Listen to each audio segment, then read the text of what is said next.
చెన్నైకి 50, పుదుచ్చేరికి 90 కిలోమీటర్ల దూరంలో వాయుగుండం కేంద్రీకృతమైంది. నైరుతి బంగాళాఖాతంలో దిత్వా తుఫాన్ తీవ్ర వాయుగుండంగా కొనసాగుతోంది. మధ్యాహ్నంలోపు వాయుగుండం బలహీనపడే అవకాశం ఉంది. సముద్రం అలజడిగా ఉంటుందని మత్స్యకారులు చేపల వేటకు వెళ్లొద్దని సూచిస్తున్నారు అధికారులు.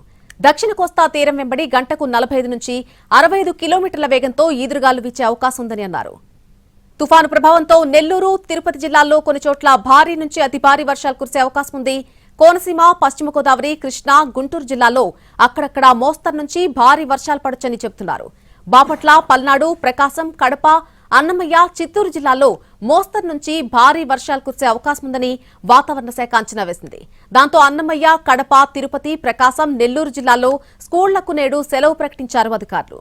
క్షేత్రస్థాయిలో అధికారులు అందుబాటులో ఉండాలని ఆదేశించారు. విద్యుత్ సమస్యలు తలెత్తకుండా తగిన చర్యలు తీసుకోవాలని సూచించారు. లోతట్టు ప్రాంత ప్రజలు అప్రమత్తంగా ఉండాలని తెలిపారు.